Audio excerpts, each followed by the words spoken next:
जी हाँ साथियों, नमस्कार। स्वागत है आपके अपने परिवार अनुभव क्लासेस पर। उम्मीद करता हूँ कि आप सभी लोग स्वस्थ मस्त व जबरदस्त होंगे और अच्छी तरीके से अपनी तैयारी को कर रहे होंगे। साथियों, आज चर्चा होगी यूपी टेट व सुपर टेट और हम लोग करेंगे वर्णमाला पर चर्चा। वर्णमाला की एक क्लास हो चुकी थी जिसमें हम लोगों ने महसूल सूत्रों पर चर्चा की थी। तो ठीक है, बने रहिएगा हमारे चैनल पर। साथियों, करते हैं आज की क्लास का आगाज। ठीक है भाई, ठीक है। देखिए, वर्ण क्या है, वर्ण के कितने भेद हैं, वर्ण क्या होता है। वर्णमाला,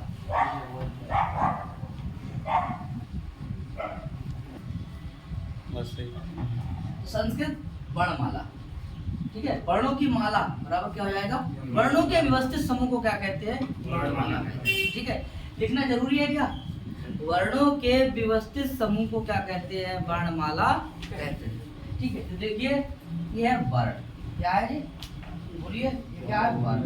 और वर्ण के कितने भेद हो गए भैया, एक हो गया हमारा क्या, स्वर, और दूसरा क्या हो गया, व्यंजन। एक है स्वर और दूसरा क्या है, व्यंजन। एक स्वर है और दूसरा क्या है, व्यंजन है। ठीक है, तो देखिए स्वर जो, देखिए इसे क्या कहते हैं संस्कृत में, अच। इसे क्या कहते हैं, अच। इसे कहते हैं अच। इसे क्या कहते हैं, अच। और अच क्या है, प्रत्याहार भी है। अच क्या है, प्रत्याहार। अच प्रत्याहार। अच प्रत्याहार में कितने वर्ण हैं, 9। कितने वर्ण हैं। अब प्रश्न आएगा कि संस्कृत वर्णमाला में स्वरों की संख्या कितनी है, तो 9। कितनी है, 9। ठीक है, और स्वर कैसे होते हैं भैया, बोले स्वतंत्र। कैसे होते हैं, स्वतंत्र। ठीक है, यानी कि जिनके उच्चारण करने में किसी अन्य वर्ण की सहायता ना ली जाए उन्हें क्या कहते हैं, स्वर। क्या कहते हैं, स्वर कहते हैं। तो ये कैसे होते हैं, स्वतंत्र। जिनका उच्चारण स्वतंत्र रूप से होता है वो क्या कहलाते हैं, स्वर कहलाते हैं। क्या कहलाते हैं, इनकी संख्या कितनी है, इनकी संख्या कितनी है, कितनी है। अच्छा, इधर आएंगे, व्यंजन क्या होता है।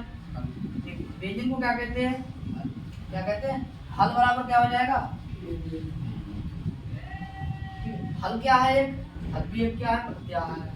क्या है, इसमें कितने वर्ण आते हैं, 33। कितने आते हैं, ये व्यंजन कितने होते हैं, 33। कितने होते हैं, 33। ठीक है, तो वर्ण हमारे कितने हो गए भैया, 33। कितने हो गए, 33। और ये कैसा होता है, ये स्वरों की सहायता से उच्चारित होता है। यदि व्यंजन स्वरों की सहायता से उच्चारित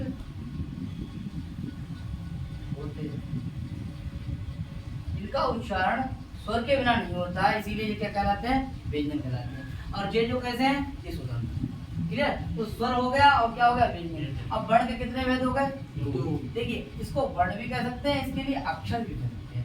ना क्षरतिथि क्या है, ना क्षरतिथि क्या है, अक्षर। जिनका क्षरण नहीं होता उसे क्या कहते हैं, अक्षर।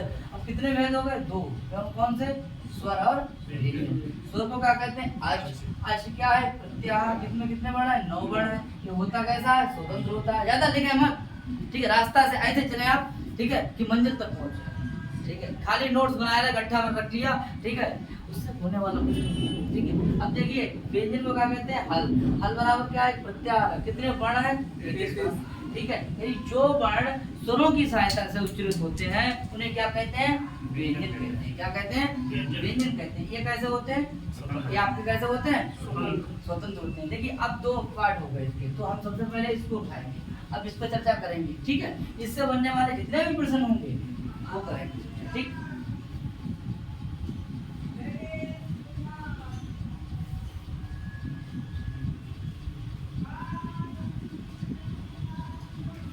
स्वर,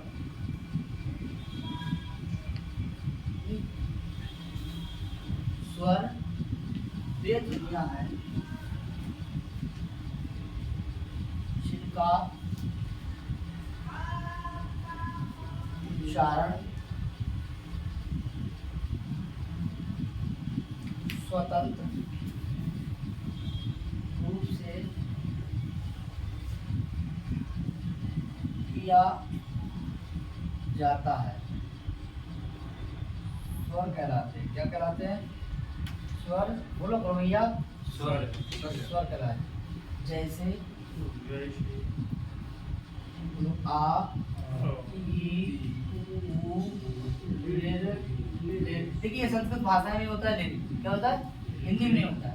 आ ई ऊ ऋ ऋ, ए ओ आई और आ। कितने हो गए भैया? 1 2 3 4 5 6 7 8 और 9। कितने हो गए? 9। ठीक है, ये हो गए आपके 9 वर्ण। और परीक्षा में सवाल आता है कि अच प्रत्याहार में कितने वर्ण? 9। कौन कौन से हैं, कैसे हैं?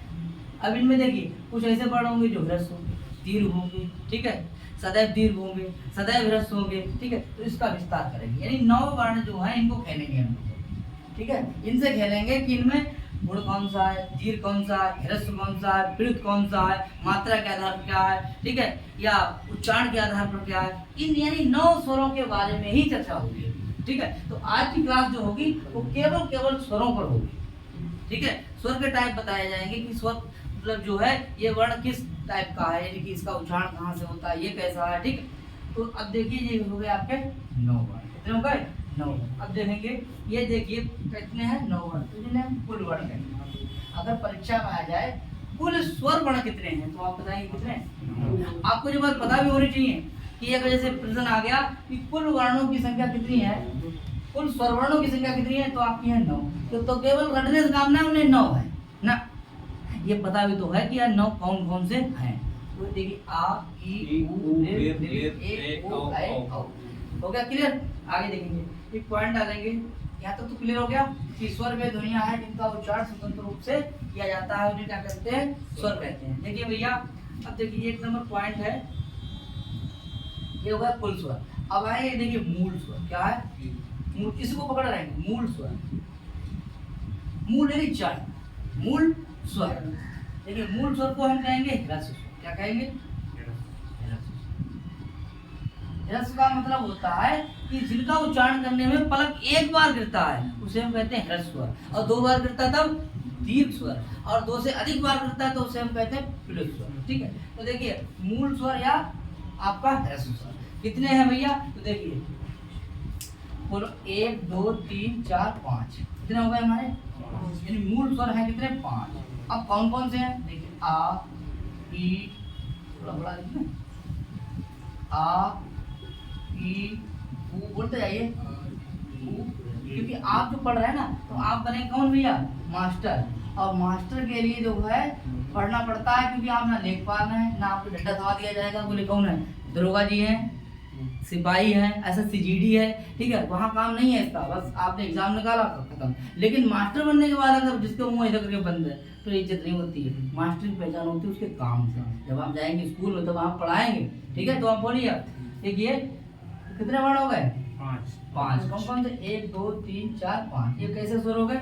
यही हमारे जो पांचों स्वर हमारे कैसे हो गए? मूल स्वर या फिर कौन से हो गए? ह्रस्व स्वर। अगर परीक्षा में सवाल आता है देखिए कि आ ई और बताइए A B C और D, इनमें बताइए कि मूल स्वर कौन सा है। परीक्षा में सवाल आ जाए तो क्या बताएंगे?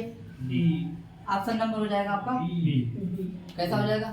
बी हो जाएगा, ठीक है। अब ऐसे ही देखिए इनमें कौन सा है कौन सा नहीं है, कौन सा है कौन सा नहीं है। तो प्रश्न आपके कितने बन जाएंगे? 10। 5 पॉजिटिव 5 नेगेटिव। भाई कौन सा है और कौन सा नहीं है। देखिए जो आदमी ने मतलब क्वेश्चन बनाना सीख लिया, ठीक है, जिसने क्वेश्चन बनाना सीख लिया उसने एग्जामिनर की माइंड को पढ़ लिया। जिस तरीके से जैसे कोई मतलब बॉल डालता है ना खिलाड़ी, और क्रिकेटर जो होता है ना, जो बैट्समैन होता है ना, वो पहले समझ लेता है कि टप्पा कहाँ पड़ेगा। जैसे सहयोग अख्तर की 150 की रेंज डाल रहा था, सचिन खेल रहे थे तो देख रहे थे कि पता कि कहाँ पे बॉल पड़ रही है, और देख लिया उन्होंने कि हाँ इधर करके नाच रही है, और जाकर के अगले कर दिया। समझ में आया? तो भाई गेंदबाज को पकड़ना पड़ेगा कि जब गेंदबाज कहाँ गेंद डाल रहा है, और अगर जरा चूके तो पीछे स्टंपिंग हो जाएगी, नहीं तो फिर कैच हो जाएगी, ठीक है। तो बात आपको यह समझने है कि ये मूल स्वर जो है वो 5 हैं, और इनसे बनने वाले प्रश्न कैसे कैसे बनेंगे। जब आप प्रश्न बनाना सीख लेंगे तो फिर कुछ नहीं, सब खत्म। आगे देखिए, आगे देखिए, तो आ ई उ ऋ और ऋ, ये कितने हो गए? ये 5 हो गए। कितने हो गए? 5। भैया सही है, कोई दिक्कत बताइए भाई। आगे देखिए, देखिए सीखने को हमें हर जगह से मिलता है, चाहे हॉकी हो चाहे क्रिकेट हो, कुछ कोई भी हो गेम, हर गेम से सीखने पड़ता है। देखिए तो हर जगह से हम सीख लेंगे। आगे देखेंगे 1 2 3 4 5 कितने हो गए 5, यानी 5 हमारे प्रश्न ऐसे हो गए जो हैं, और 5 हमारे ऐसे प्रश्न बन जाएंगे कि इनमें से कौन सा नहीं है। क्लियर हो जाएगा, रूट और रेशो बराबर हो गया। क्लियर, आगे देखते हैं। उसके बाद बात करते हैं दीर्घ स्वर। कुल दीर्घ स्वर,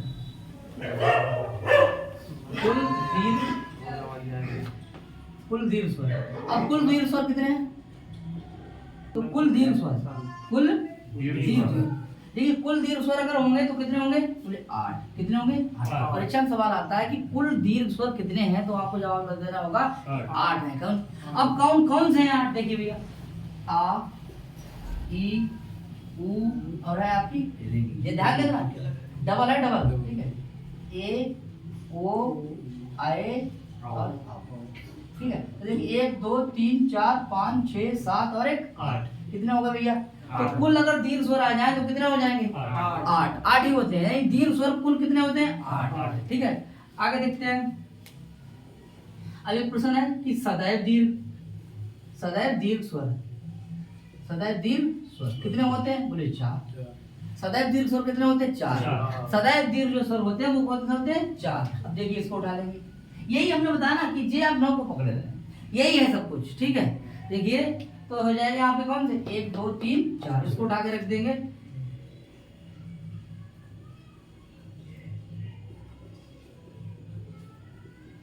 इस तरीके से ये कितना होगा? 4। अब देखिए सदैव दीर्घ आ जाए तो आप 4 लगाएंगे, कुल दीर्घ आ जाए आप 8 लगाएंगे। कौन कौन से होते हैं? क्लियर हो जाएगा। देखिए दीर्घ जे भी है, इसके भी पार्ट होंगे। देखिए ए ओ गुणा है, आए आओ वृद्धि है, लेकिन वो किसके अंतर्गत आ जाएंगे? दीर्घ के अंतर्गत आ जाएंगे। किसके अंतर्गत? दीर्घ के। देखिए ये आप पे सवर्ण ही नहीं है, ये कैसे यहाँ पे सवर्ण ही नहीं, क्योंकि आ ई मिलकर के ये बना है, और ये जब बड़ा हो जाएगा तो अय बन जाएगा। ठीक है, लेकिन आ जो आ मिलके बड़ा हुआ है तो बन जाएगा आपका आ बराबर बड़ा है, अर्थात ये हो जाएंगे सजातीय। कैसे हो जाते हैं? सजातीय। यानी का मतलब ये है कि ये बराबर है, एक ही ऐसा उच्चारण स्थान है, इसीलिए ये हो जाएंगे सजातीय वाले। कितने हो जाएंगे? ये सजातीय हो जाएंगे। और ये कैसे हो जाएंगे? विजातीय हो जाएंगे। कैसे हो जाएंगे? अभी बता रहा हूँ, आगे देखिए, क्या तो क्लियर हो जाएगा। ठीक,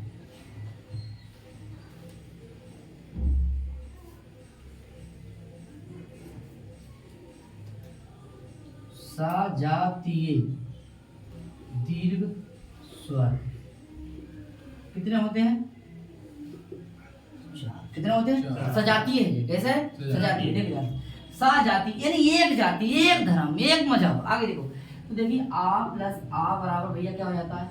इसका उच्चारण स्थान कंठ है, इसका उच्चारण स्थान कंठ है, तो जो कंठी तो है सजातीय है। ऐसे देखिए ई प्लस ई बराबर क्या हो जाएगी? बड़ी। ठीक है, ये कैसा? सजातीय तो है। आगे देखिए उ प्लस उ बराबर क्या हो जाएगा? बड़ा उ। कैसा? सजातीय तो है। आगे देखेंगे ऋण प्लस ऋण बराबर क्या हो जाएगी? ये बड़ी ऋण हो जाएगी। कैसे हो जाएंगे? सजातीय तो है। ये कितने हो गए आपके? 4। ठीक है, ये 4 कैसे हो गए? सजातीय। कैसे हो गए? सजातीय। ये सजातीय स्वर है साथियों। यहाँ पर ही फायदा नहीं होगा वर्णमाला से, आपको हिंदी में फायदा होगा। ठीक है, सुपर टेट में अगर 10 नंबर की आएगी संस्कृत तो 20 नंबर की आएगी हिंदी। ठीक है, तो बने रहिएगा हमारे चैनल पर। 10 नंबर ये भी क्लियर हो जाएंगे और 20 नंबर ये भी क्लियर हो जाएंगे। ठीक है, और अगर आती है टेट की बात तो 30 नंबर आएगी संस्कृत और 30 नंबर आएगा क्या? हिंदी। तो हो जाएंगे आपके 60। ठीक है, और जिसने संस्कृत जीता ना उसने टेट जीत लेगा। क्लियर, आगे देखते हैं। अब है आपका विजातीय दीर्घ स्वर, विजातीय, विजातीय दीर्घ स्वर। ये कितने होते हैं? ये भी 4 होते हैं। कितने होते हैं? 4। आगे देखो, बोले आ धन ई बराबर क्या हो जाएगा? ए। देखिए हो गया। देखिए इसका उच्चारण स्थान कंठ, इसका क्या है? तालु। दोनों अलग अलग हैं, अलग अलग मजहब से हैं। ठीक है, तो दोनों मिलकर के क्या हो जाएंगे? मान लीजिए जब मम्मी जब पापा है तो जो उनके अंदर दोनों गुण आ गए, यानी कंठ प्लस तालु बराबर क्या हो जाएगा? कंठ तालु। इसके अंदर मम्मी भी है, इसके अंदर पापा भी है, इसीलिए लड़का है। बोलो ना, राइट। आगे देखेंगे तो जो विजातीय हैं दो मजहब से मिलकर के एक निर्माण हुआ, इसीलिए ये हो गया आपका ए। क्या हो गया? ए। आगे देखेंगे आ प्लस उ बराबर क्या हो जाएगा? ओ। और आ प्लस ए बराबर क्या हो जाएगा आई, और आ प्लस ओ बराबर क्या हो जाएगा, ठीक है। इस तरीके से इसकी संख्या कितनी हो गई, 4 कितनी हो गई, 4, ठीक है। तो ये कौन से हो गए, कौन से हो गए, विजातीय हो गए, कैसे हो गए, ये हो गए आपके विजातीय हो गए, कैसे हो गए, विजातीय हो गए। आगे तो विजातीय स्वरों की संख्या अगर पूछ जाए तो कितनी हो जाएगी, 4, और सजातीय 4, क्या बात है। तो दीर्घ की बात हो गई। अच्छा आगे देखेंगे, अब कहेंगे सदैव, सदैव ह्रस्व स्वर होते हैं। सदैव ह्रस्व स्वर कितने होते हैं, बोलिए 1। सदैव ह्रस्व स्वर 1 होता है। कितना होता है, 1। कौन सा होता है, वो होता है आपका, इसका दीर्घ नहीं है, इसका क्या नहीं होता है, दीर्घ नहीं होता है। तो देखिए ए है बहुत इंपॉर्टेंट आया हुआ है, ऐसा कोई प्रश्न नहीं जो परीक्षाओं में आया नहीं है, ठीक है। सभी प्रश्न आए हुए इंपॉर्टेंट है। आगे देखते हैं। अब इसके बाद आता है आपका सदैव दीर्घ स्वर हो गए। अभी सदैव दीर्घ स्वर बता दिए थे, कौन कौन से थे, ए ऐ और ओ। उनका क्या नहीं होता है, देखिए इसका देखिए लिर का क्या नहीं होता, लिर का दीर्घ नहीं होता है, क्लियर। इसको नोट कर लीजिए आप। और देखिए ए ओ ऐ औ, इसके ह्रस्व नहीं होते, अर्थात इनका जो है 4 वर्ण इनके क्या नहीं होते, ह्रस्व नहीं होता है। इसको भी नोट कर लीजिए, क्लियर, इनके ह्रस्व नहीं होते। आगे देखेंगे,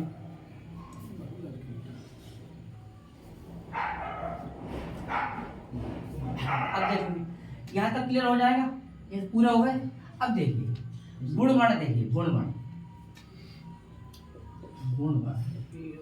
वैसे गुणवर्ण कितने होते हैं, 3। कितने होते हैं, 3। आ ए और ये अधेन गुणा की बात है। कैसी बात है, अधेन गुणा, यानी अधेन गुणा के हिसाब से कितने हो गए, 3, ठीक है। अब एन गुणा आ, और एन में क्या आ जाएगा, ए और ओ। तो ये गुण संख्या गुण कितने हैं, 3। कितने हैं, 3। कितने वर्ण है यहाँ, 3, यानी गुण संख्या गुण कितने हैं, 3। और वृद्धि संख्या गुण कितने हैं, आ ऐ औ। इसका मतलब इसका सूत्र क्या हो जाएगा, वृद्धि राधेश, कितना हो जाएगा, वृद्धि। इसमें आ जाएगा आ, और एच में आ जाएंगे 2 वर्ण, कौन कौन से, आय और औ। तो देखिए आय और औ, और आ जाएगा आ, यानी कि वृद्धि संख्या गुण कितने हो जाएंगे, 3। वृद्धि संख्या गुण कितने हो जाएंगे, 3। और गुण संख्या गुण कितने हो जाएंगे, 3। ये बात आप जानते हैं, ठीक है। आगे देखेंगे, यहाँ बचे हमारे कितने हैं, जो हमने दीर्घ की बात कर रहे थे ये वाली, ठीक है। तो इसमें जो है हमारे 2 वर्ण थे, यानी कि गुण संज्ञक वर्ण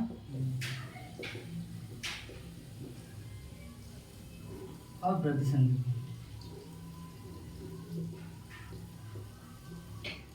और ये दोनों कहाँ है, दीर्घ स्वर। ये दीर्घ स्वर के हमने कितने व्यक्त करे, 2।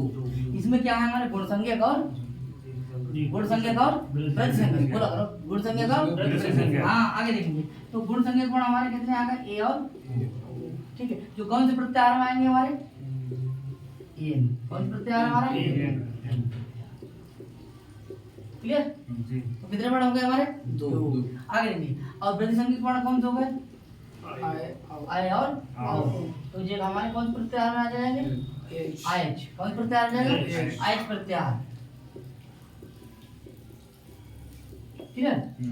इस तरीके से ये गुण हो गए, ये हो गए आपके क्या, वृद्धि। और है किनके ये पार्ट, किसके हैं, दीर्घ स्वर के। तो यहाँ तक कोई दिक्कत है भैया बताओ, ठीक है। अब 9 स्वरों की बात हो गई, ठीक। अच्छा देखिए, ये ने और क्या नाम से पुकार सकते हैं, इनका एक और भी नाम है, इनका मिक्स, मतलब इसे हम मिश्रित स्वर भी कहते हैं। मिश्रित स्वर, मिश्रित स्वर अथवा संयुक्त स्वर, और क्या है, संधि अक्षर, संयोग स्वर, संयोग दीर्घ स्वर, है क्या ये सब, ठीक है। अगर आ जाए मिश्रित स्वर, संयुक्त स्वर, संध्यक्षर और आपकी क्या है संयुक्त स्वर है क्या चलता दीर्घ, क्या है ये दीर्घ। तो देखेंगे आ प्लस ई, आ प्लस उ, आ प्लस ए, आ प्लस उ, क्या बन जाएगा हमारा ए, क्या बन जाएगा हमारा ओ, और बन जाएगा क्या हमारा आए, आए, और ये क्या हो जाएगा हमारा ओ। ठीक है, तो 1 2 3 4 इनकी संख्या कितनी होती है भैया? 4। इनकी संख्या कितनी होती है? 4 होती है। तो 4 देखिए 1 2 3 4 क्लियर। इस तरीके से कितने हो गए हमारे? 4 हमारे हो गए कौन से? मिश्रित। इसका नाम क्या है? इसका नाम क्या है? संधि हुई है आकाश वर्ण। देखिए आ और ई मिलकर के आद गुणा, इसीलिए संध्यक्षर। संधि करने से बने इसीलिए क्या है? संध्यक्षर। युक्त हुए इसीलिए संयुक्त है। संयुक्त का मतलब सम बराबर भली प्रकार से युक्त वाले जुड़े हुए इसीलिए संयुक्त है। ठीक है। मिश्रित मतलब मिश्रण हुआ है इसलिए मिश्रित है, और संयोग का मतलब जुड़े हैं, संयोग हुआ इसीलिए संयोग है, और दोनों मिलकर के बने क्या है? बोले दीर्घ है, इसीलिए इन्हें दीर्घ स्वर कहते हैं। हर तरीके से क्लियर हो गया। आगे बात करते हैं। और इसके बाद जो बात है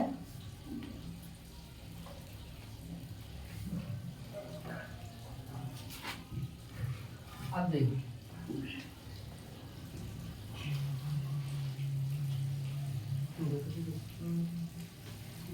अब देखिए 9 स्वर हो गए। अब एक पॉइंट डालिए, बोले मात्रा के आधार पर स्वर के 3 भेद। क्लियर। मात्रा के आधार पर कितने भेद हैं? स्वर के 3 भेद। इसे देखेंगे स्वर क्या है जी? थोड़ा स्पीड तो नहीं है, सही है। स्वर के कितने भेद हैं? 3। कौन कौन से हैं? देखो, एक हमारा क्या हो जाएगा? ह्रस्व। दूसरा क्या हो जाएगा? तीसरा क्या हो जाएगा? यानी ये हमारा कैसा हो जाएगा? एक। ये कैसा हो जाएगा? ये कैसा हो जाएगा?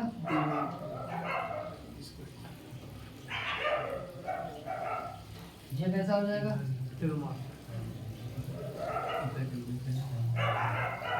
यानी इसमें कितनी मात्रा है? 3। इसमें कितनी मात्रा है? 2। और इसमें कितनी मात्रा है? 1। यानी जिन वर्णों का उच्चारण करने में एक मात्रा, यानी एक बार पलक का गिरना है, 2 बार पलक का गिरना दीर्घ, और 3 बार, 3 से अधिक बार क्या हो जाएगा? क्या हो जाएगा? क्या हो जाएगा?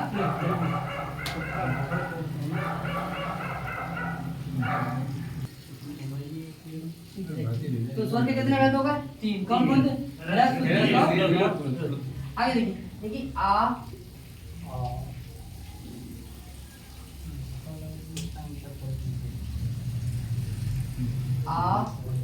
ई उ रे और ले, ये कैसे वर्ण हो गया भैया हमारे? कैसे? कितने हो गए? 5। ये कैसे वर्ण हो गए? इनका उच्चारण कैसा होता है? एक मात्र। और कैसे होते हैं? ठीक है। और इन्हें क्या कहते हैं? मूल स्वर। क्लियर हो जाएगा। आगे देखते हैं। तो दीर्घ देखिए आ ई उ री ए ओ ऐ और औ, कितने हो जाएंगे? 8। कितने हो जाएंगे? 8। इन्हें क्या कहेंगे हम? दीर्घ। ये कैसे होते हैं? अब देखेंगे आ ई उ और रे। ठीक है। इसके आगे एक चिन्ह है, ये लगा देंगे। अभी तक ये कैसे थे? ह्रस्व थे, लेकिन जैसे ये लगते घन ये क्या है? ये लगा है ये क्या है? किसका चिन्ह है? अब इसकी मात्रा कैसे है? आ ई उ री। ठीक है। इसका मतलब जो मात्रा कैसी हो गई? बढ़ गई। कैसी हो गई? तो जिसके आगे ये लगा हुआ होगा ये 3 भी कैसा प्लस का चिन्ह, तो वो बढ़ कैसा हो जाएगा? प्लस। 9 के आगे लगा देंगे। सभी हमने लिखे नहीं, जगह नहीं है। क्लियर। तो इस तरीके से ये कितने वर्ण हो गए? देखिए स्वर के 3 भेद हो गए, ह्रस्व हो गया, दीर्घ हो गया, प्लुत हो गया, और ह्रस्व जो हो गए 5 वर्ण हो गए, दीर्घ आपके कितने हो गए 8 वर्ण हो गए, और प्लुत जो है वो 9 वर्ण है। 9 के आगे अगर आपने ये लगा दिया तो वो क्या हो जाएंगे, प्लुत हो जाएंगे। ठीक है, आगे देखिए एक नोट पॉइंट डालिए, जो आप दिखाई दे रहा है ये वाला, इसका प्रयोग कहाँ होता है, तो नोट करके लिखिए, प्लुत स्वरों का प्रयोग वैदिक भाषा में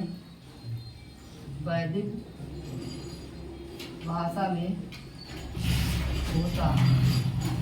इसे नोट कर लेंगे, कहाँ होता है, वैदिक भाषा में होता है।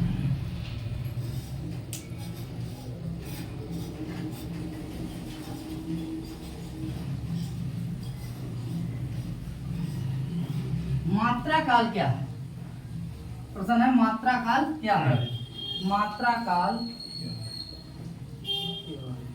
क्या है, ठीक है, तो कह रहे हैं मात्रा काल क्या है, देखिए लिखिए, पलक के झपकने को मात्रा काल कहते हैं। पलक झपकने को क्या कहते हैं, मात्रा काल। एक बार ह्रस्व, 2 बार दीर्घ, 3 बार प्लुत, और 3 से 3000 बार सब प्लुत। क्लियर, आगे देखते हैं। अब देखेंगे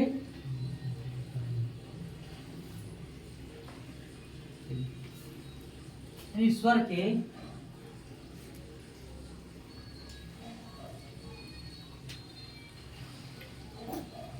के उच्चारण स्थान के स्वर के उच्चारण स्थान के आधार पर 3 भेद। ठीक है, कितने भेद है, 3। कौन कौन से हैं, देखिए, ये हमने लिख दिया स्वर, क्या लिख दिया, स्वर, क्लियर। और ये हमारा उदात्त क्या है, ये क्या है, अनुदात्त, और ये क्या है, देखिए ये कहाँ से होता है,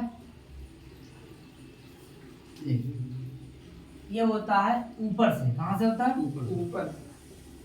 ये कहाँ से होता है, नीचे से, ठीक है, नीचे से। और ये कहाँ से, बीच से।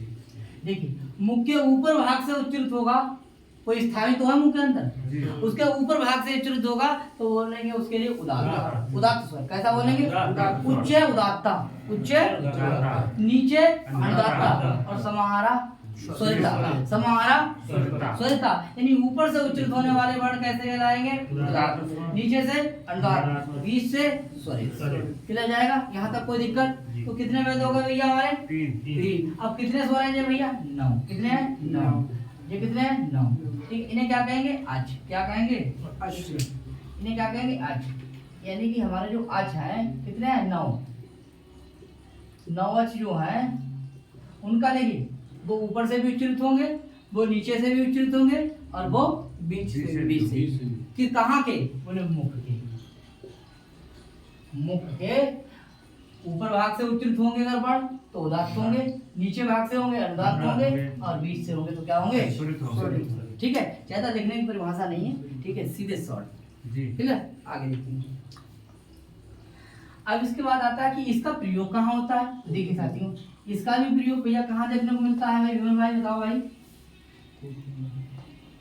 ये जो है ना, ये भी वैदिक में कहाँ होता है, वैदिक में प्रयोग होता है। किसका, वैदिक में प्रयोग होता है।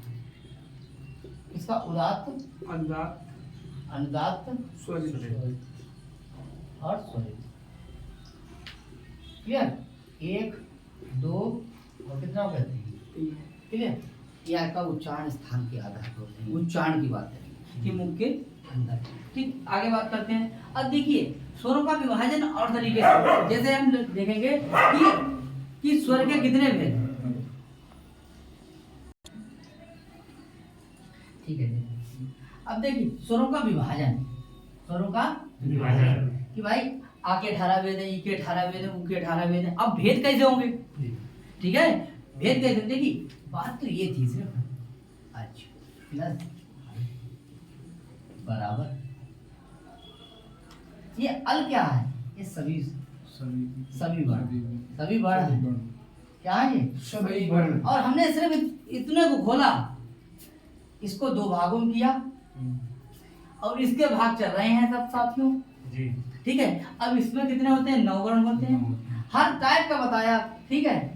अब आएंगे इसमें कितने वर्ण हैं? बोले 9। कितने?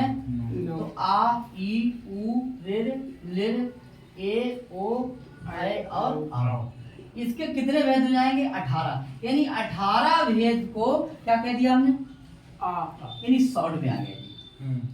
और ये देखिए इस तरीके से इसके कितने हो जाएंगे? 18, इसके 18, इसके 18, इसके कितने? 12, और इसके कितने? 12, इसके 12, इसके 12, इसके 12। और हमने इसको सबको करते इकट्ठा किसमें कर दिया?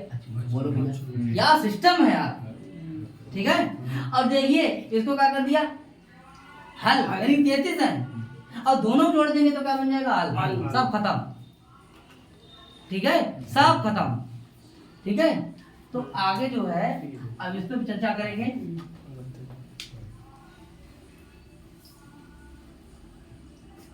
सबसे पहले आपने पढ़ा था हिरस्सु, क्या पढ़ा था? फिर क्या पढ़ा आपने? फिर क्या पढ़ा आपने? ये 3 पढ़े थे। इन स्वरों का विभाजन पढ़ा था आपने। स्वरों का विभाजन कितने तरीके से हुआ? 3 तरीके से स्वरों का विभाजन डाल देंगे, दिखाई दे रहा है।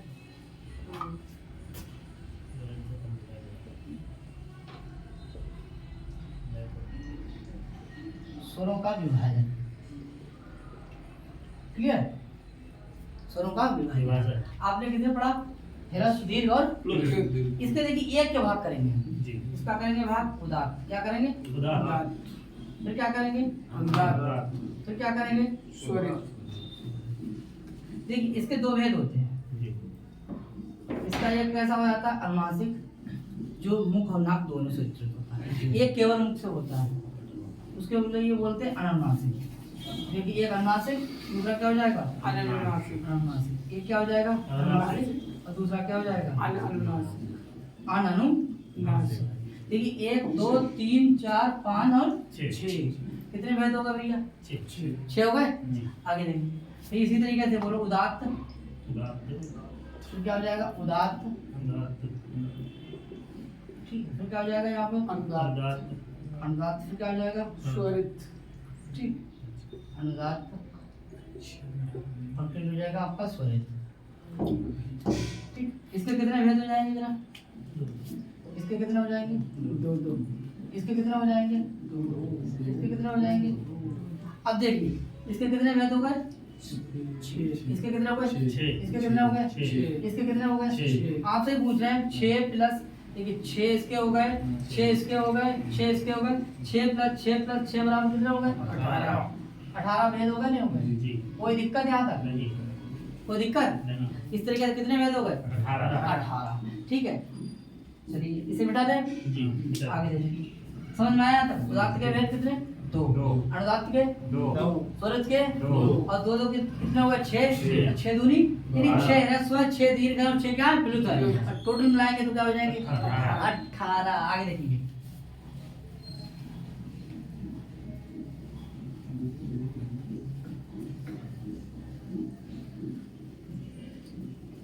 अब देखिए यह देखिए 6, अब यहाँ लिखेंगे वर्ण, ठीक है। कौन कौन से देखो भाई जान? आ ई उ ऋ लिर ए ओ ऐ। कितने हैं भाई? 9 है जी, क्लियर। अब देखिए इनका क्या है? ह्रस्व है, 6 इसके आगे, 6 इसके आगे, टोटल कितने हो गए? आगे कितने भेद है भैया? 18 भेद। कोई दिक्कत? 18 भेद हो गए। ई के कितने हैं? 6 कितने भेद हो गए? कोई दिक्कत हुई? क्लियर? ये 18 भेद हुई कैसे यार? ऐसे हो जाता, देखो जान। इसके कितने हो गए? 6। इसके कितने हो गए? 6। इसके कितने हो गए? 6। ये कितने हो गए भैया? 18। क्लियर? आगे देखो इसके कितने भेद होते हैं? 6। इसके कितने? 6। इसके कितने हो गए? 18। यहाँ तक कोई दिक्कत? इसका दीर्घ होता है? नहीं। ह्रस्व तो होता है? प्लुत होता है। तो फिर यहाँ क्या करेंगे भैया, क्लियर, कार्य नहीं है। तो 6 + 6 बराबर कितना हो गए, 12। कितना हो गए, इसके देखिए क्या होता है, इसके 6 होते हैं, 6 होते हैं, कितने भेद हो गए, 12। इसके कितने होते हैं, 6 होते हैं, 6 होते हैं, कितने भेद हो गए, ठीक। इसके कितने होते हैं, 6 होते हैं, 6 होते हैं, 6 होते हैं, और कितने हो गए भेद भैया, ठीक है। इसके कितने होते हैं, 6 होते हैं, और 6 ये भी होते हैं, कितने भेद हो गए, ठीक है। तो इसका होता क्या नहीं है, देखिए, इसका ह्रस्व नहीं होता है, इसका भी ह्रस्व नहीं होता है, इसका भी ह्रस्व नहीं होता है, इसका ह्रस्व नहीं होता। देखिए कितने का नहीं हुआ, 1 2 3 4, इन 4 का क्या नहीं होता है, इसीलिए इसके कितने भेद होते हैं, 12। और इसका क्या नहीं होता, दीर्घ नहीं होता, इसीलिए इसके कितने भेद होते हैं, तो 18 18 12 18 18 18 18 18 12 और 12 12। इस तरीके से आपको समझ में आया कि आगे भेद कैसे हैं। ई के भेद क्यों हुए 18, ऊ के भेद क्यों हुए 18, ऋण के भेद क्यों हुए 18, ठीक है। इस ऋण के कितने हो गए, ऋण के तो 18, ऋण के कितने हो गए, 12। इस तरीके से आपने स्वरों का क्या कर दिया, विभाजन कर लिया। और साथियों, इसके आगे जो है हम लोग व्यंजनों पर चर्चा करेंगे। आज के लिए बहुत बहुत धन्यवाद, नमस्कार।